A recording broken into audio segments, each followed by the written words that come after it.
Hello guys, this is your accounts lecture with Maina Yadav, Commerce Center. In our last video, we have to discuss about comparative statement and comparative balance sheet. What is the form of comparative balance sheet? Comparative balance sheet का क्या format है तो हम last video के अंदर discuss कर चुके थे कि कंपैरेटिव बैलेंस शीट हम क्यों बनाते हैं, क्या टेक्निक्स है, क्यों कंपैरेटिव बनाते हैं, ठीक है, विथ फॉर्मेट के साथ में। आज हम बात करते हैं, मैंने आपको बताया था कि जो कंपैरेटिव स्टेटमेंट होती है वो टू टाइप की बनाते हैं, एक कंपैरेटिव बैलेंस शीट और दूसरी comparative profit and loss account, ठीक है, comparative profit and loss. Clear हो गया? अच्छा जी, अब हम बात करते हैं, पिछली वीडियो में हम कंपैरेटिव बैलेंस शीट के बारे में बात कर चुके हैं, अब हम बात करते हैं कंपैरेटिव प्रॉफिट एंड लॉस के बारे में। क्लियर है?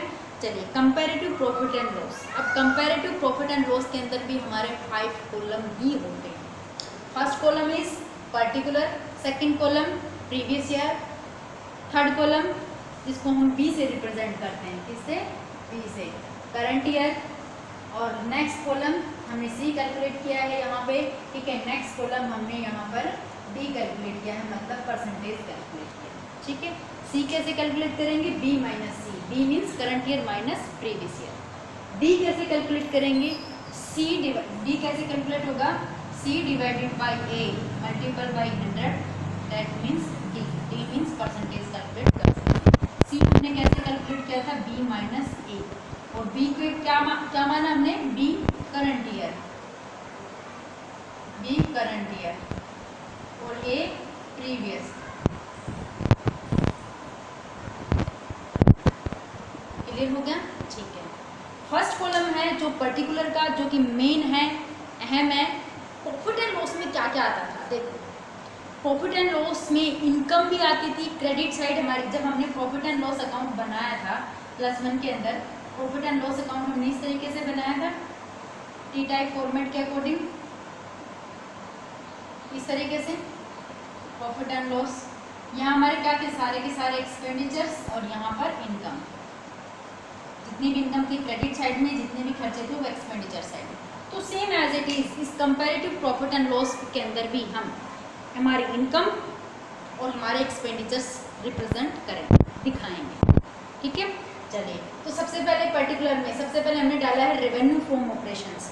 रेवेन्यू फ्रॉम ऑपरेशन का मतलब क्या होता है? देख लीजिएगा, रेवेन्यू फ्रॉम ऑपरेशन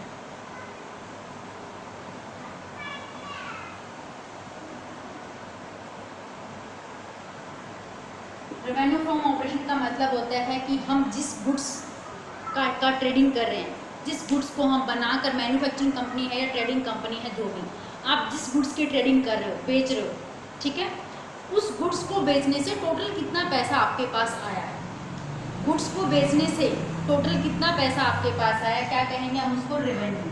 क्या कहेंगे? रेवेन्यू, ठीक है। अभी तक रेवेन्यू में से जो एक्सपेंडिचर्स थे वो हमने माइनस नहीं किए, मतलब revenue is equal to sales. Revenue क्या होती है? सेल्स के इक्वल होती है या नहीं होती? अगर रेवेन्यू में से हम एक्सपेंडिचर माइनस कर देंगे तो क्या बच जाएगा? प्रॉफिट। क्या बच जाएगा? प्रॉफिट। सामान को बेचने से जो पैसा आया वो रेवेन्यू, दैट मीन्स सेल्स के इक्वल है। उसमें से जो खर्चा था वो खर्चा अगर हम माइनस कर देते हैं तो क्या बच जाएगा? प्रॉफिट। क्या बचेगा? प्रॉफिट, ठीक है। Profit before tax, profit before tax, अगर हम इसमें से टैक्स माइनस कर देते हैं तो क्या बचेगा? Profit after tax. क्लियर हो गया? ऑपरेशन का मतलब होता है जो हम सामान बेच रहे हैं, ऑपरेशन का मतलब होता है जिस चीज़ का सामान हम बेच रहे हैं उससे जो इनकम आती है वो एक तरीके से ऑपरेशन हो गया, ठीक है। तो रेवेन्यू फ्रॉम ऑपरेशन होता क्या है? समझ में आया आप लोगों को? चलो ठीक है। उसमें से एक्सपेंडिचर निकाल देंगे तो क्या बच जाएगा? Profit before tax. टैक्स, इस प्रॉफिट में से टैक्स माइनस कर देंगे तो प्रॉफिट आफ्टर टैक्स। यही कैलकुलेट करना है हमने बिल्कुल लास्ट में, ठीक है।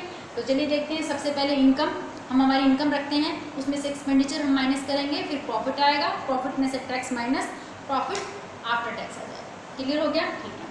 तो रेवेन्यू फ्रॉम ऑपरेशन मतलब ऑपरेशन से जो भी रेवेन्यू आई, इनकम आई, पॉइंट फर्स्ट, उसमें हमने प्लस कर दिया पॉइंट सेकंड मतलब अदर इनकम, और भी कोई अदर इनकम थी जो बिजनेस की हमारी थी, ठीक है, वो इनकम भी हमने इसी के अंदर ऐड कर दी। तो रेवेन्यू फ्रॉम ऑपरेशन और कुछ साइड पक्की इनकम है वो भी हमने ऐड कर दी। तो क्या हो गया टोटल रेवेन्यू, क्या आ गया हमारे पास टोटल रेवेन्यू। टोटल रेवेन्यू कैसे आया, पॉइंट फर्स्ट और पॉइंट सेकंड को ऐड करने से क्या आ गया टोटल रेवेन्यू। टोटल रेवेन्यू आ गया हमारे पास। याद रखना स्टूडेंट्स, टोटल रेवेन्यू में से टोटल एक्सपेंडिचर हमने माइनस करना है, तब आएगा प्रॉफिट बिफोर टैक्स, ठीक है। और वही चाहिए हमें लास्ट में जाकर के, फिर हमने टैक्स माइनस करके प्रॉफिट आफ्टर टैक्स आ जाएगा, ठीक है। चलिए, तो कुछ रेवेन्यू थी हमारे पास, रेवेन्यू कुछ अदर इनकम थी, दोनों को हमने ऐड कर दिया, क्या बन गया टोटल रेवेन्यू। क्लियर हो गया। तो ये वाला जो पॉइंट आएगा यहाँ पर हमारे टोटल रेवेन्यू तक का आ जाएगा, ठीक है। अब आगे देखिएगा, फोर्थ पॉइंट हमारे एक्सपेंस का आता है, एक्सपेंडिचर्स का आता है, ठीक है। एक्सपेंडिचर्स कौन से हम लिखेंगे वो देखने वाली बात है, याद रखने पड़ेंगे आप लोगों को। एक्सपेंडिचर में सबसे पहले एक्सपेंडिचर है cost of material consumed. Cost of material consumed, material consumed का मतलब होता है कि उस गुड्स को बनाने में जो मटेरियल हमने यूज़ किया है उसका कितना खर्चा आया। रॉ मटेरियल हमने जितना भी यूज़ किया है उस गुड्स को बनाने में, that means cost of material consumed. समझ में आ रही बात, ठीक है। वो भी एक तरीके का खर्चा है। सेकंड खर्चा देखिएगा, purchase of stock in trade. Purchase of stock in trade, ठीक है, मतलब कुछ और सामान हमने परचेज किया है एज ए ट्रेड के रूप में। आगे देखिएगा कि change in inventory. Change in inventory, inventory के 3 पार्ट होते हैं, इन्वेंट्री के 3 पार्ट होते हैं हमारे, ये देख लीजिएगा, ये भी खर्चा ही हमारा, ठीक है। पहला खर्चा क्या था, कॉस्ट ऑफ मटेरियल कंज्यूम। दूसरा था कुछ स्टॉक अगर हमने परचेज कर लिया हो तो भी खर्चा ही है, ठीक है। थर्ड खर्चा था कि change in inventories. Change in inventory के अंदर आता है सबसे पहले फिनिश गुड्स, सबसे पहले आता है फिनिश गुड्स। सेकंड आता है वर्क इन प्रोग्रेस,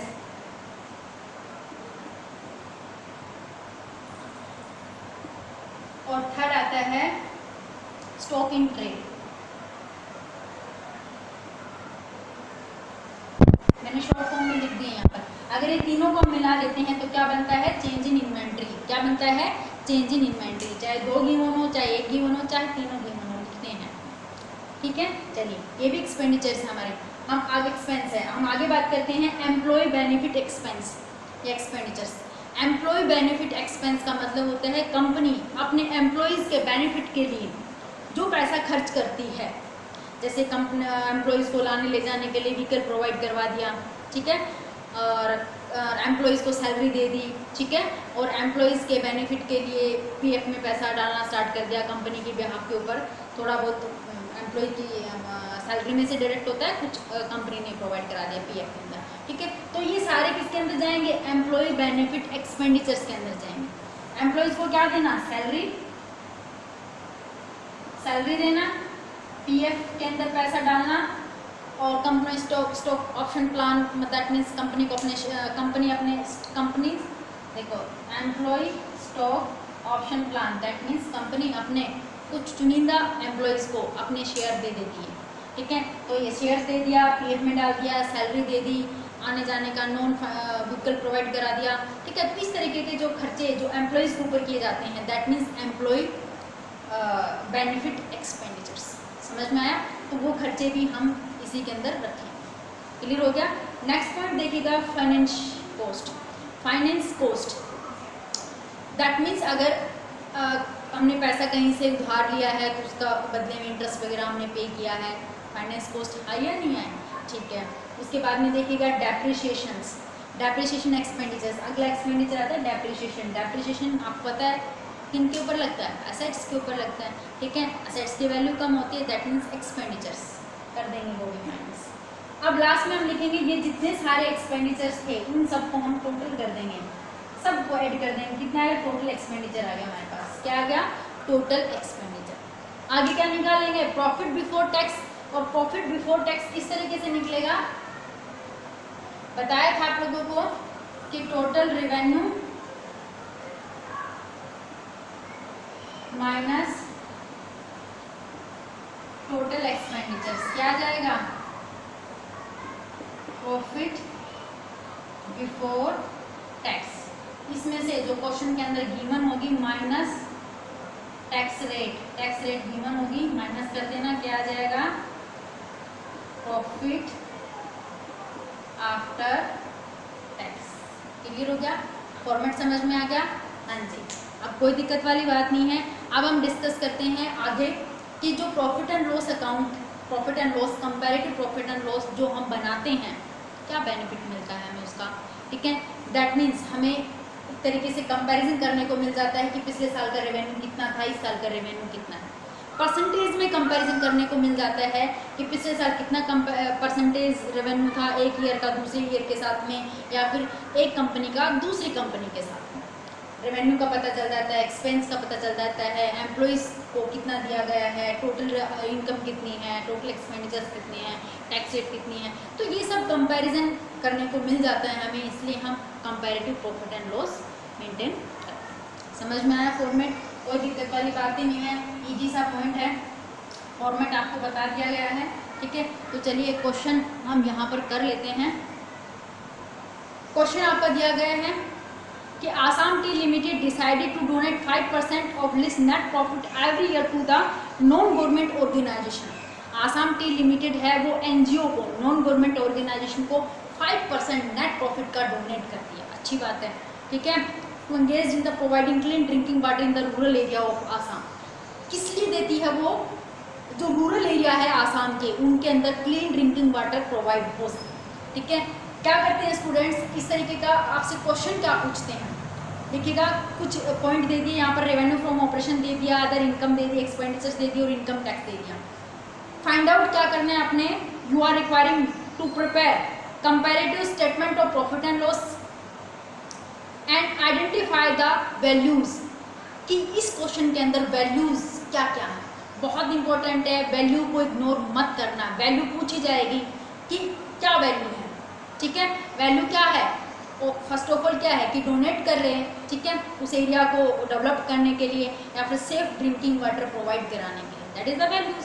वैल्यू तो क्वेश्चन में लिखी होंगी ना, सीधी सी बात है। अब निकालना क्या है हमने, ये तो थी वैल्यू की बात जो कि हमने लिखनी है। अब हम क्या निकालेंगे, comparative statement of profit and loss with the given data. चलिए देखते हैं क्या क्या गिवन है। रेवेन्यू फ्रॉम ऑपरेशन गिवन है हमारे पास, रेवेन्यू फ्रॉम ऑपरेशन गिवन है 2017 और 16 का, ठीक है। तो 2016 का जो रेवेन्यू फ्रॉम ऑपरेशन गिवन है, 16 का गिवन है हमारे पास 60 लाख और 17 का गिवन है 75 लाख,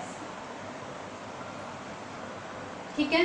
मिल गया हमें, सी निकल सकता है यहाँ पर, बी माइनस सी कितना आ जाएगा, 15 लाख। अब क्या करेंगे, परसेंटेज निकालेंगे, मतलब डी फाइंड आउट करेंगे। डी कैसे, C divided by A multiple by 100। C कितना है 15 लाख, ए कितना है हमारे पास 60 लाख मल्टीपल बाय 100, तो कितना आ जाएगा 25%। कितना आ गया, ये परसेंटेज आ गया डी 25%। क्लियर हो गया रेवेन्यू फ्रॉम ऑपरेशन। अगला देखिएगा क्या गिवन है, अदर इनकम। क्या गिवन है, अदर इनकम। अदर इनकम देखिएगा 2016 की गिवन है 1,50,000, 1,50,000 और ये है 1,20,000, ठीक है।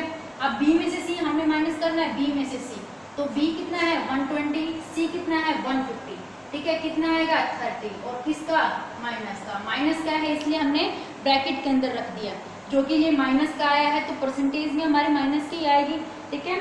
परसेंटेज आती है इसकी, देखिएगा सी डिवाइडेड बाय ए, सी कितना है 30, ए कितना है 150 और मल्टीपल बाई 100, दैट मीन्स 20। और ये भी कितना आता है हमारे माइनस का, ये भी कितना आएगा 20 माइनस। क्लियर हो गया, माइनस का है तो हमने ब्रैकेट लगा दिया। अब हम क्या करेंगे, टोटल रेवेन्यू निकालेंगे। टोटल रेवेन्यू निकाल दो, 60 और 150 कितना आ गया हमारे पास 61,50,000। ये कितना आ गया 76 लाख और 20,000, ठीक है। और ये 15 लाख में से 30,000 माइनस हो गए, कितना आ गया हमारे पास 14,70,000, ठीक है। परसेंटेज की अगर हम बात करते हैं, परसेंटेज हम यहाँ पर निकालेंगे। ये हमारे पास सी है, ये हमारे पास ए है, मल्टीपल बाई 100 परसेंटेज यहाँ पर इसकी आ जाएगी। परसेंटेज कितनी है 23.90। कैसे आएगी, देखो सी डिवाइडेड बाई ए, सी कितना है 14,70,000, ए कितना है 61 लाख, हाँ 61,50,000 100 कितना आ जाएगा 23.9। क्लियर हो गया, मतलब टोटल रेवेन्यू तक कैलकुलेट हमने कर लिया है। आगे देखिएगा क्या गिवन है। आगे गिवन था एक्सपेंस, ऑल ओवर एक्सपेंस दे दिए, मतलब टोटल एक्सपेंस दे दिए। इन सब ये अलग अलग करके नहीं दिए यहाँ पर, वैसे आगे जो क्वेश्चंस आएंगे उनमें ये अलग अलग मिलेंगे, टोटल एक्सपेंस निकालना पड़ेगा, लेकिन यहाँ पर एक ही पॉइंट दे दिया एक्सपेंस का। देखिएगा कितने कितने हैं एक्सपेंस गिवन है हमारे पास। 2016 का है 44 लाख और 17 का है 50,60,000। डिफरेंस कितने का गया 6,60,000 का। परसेंटेज कितनी आएगी 6,60,000 divided by 44 lakh multiple by 100 तो कितना आ जाएगा 15। कितना आ गया 15%। ठीक है, क्लियर हो गया। अब हमारे पास टोटल रेवेन्यू ये है, टोटल एक्सपेंस हमारे पास ये हैं, दोनों को क्या कर देंगे माइनस कर देंगे, क्या आ जाएगा profit before tax. Profit before tax आ जाएगा, कोई दिक्कत वाली बात नहीं है। ठीक है, प्रॉफिट बिफोर टैक्स जैसे ही आ जाते हैं हमारे पास, अब ये इनको हम इरेज कर सकते हैं यहाँ पे। ठीक है, यहाँ पर हम लिख देंगे लाइन लगा के कि प्रॉफिट बिफोर टैक्स, यहाँ पर जो पॉइंट आएंगे प्रॉफिट बिफोर टैक्स क्या आ जाएंगे। ठीक है, उसमें से हम माइनस क्या करेंगे टैक्स की रेट। टैक्स की रेट कितने की गिवन है 2017 में है 40% और 16 में है 35%। टैक्स माइनस क्या प्रॉफिट आफ्टर टैक्स आ गया, आंसर आपकी। ठीक है, तो इस तरीके से गाइस हमें क्वेश्चन करेंगे। एक क्वेश्चन हमने आपको यहाँ पर करके दिखा दिया है, statement of profit and loss. Clear हो गया, चलिए ठीक है, आज के लिए इतना ही। कल मिलते हैं अनदर वीडियो के साथ में, तब तक के लिए थैंक यू।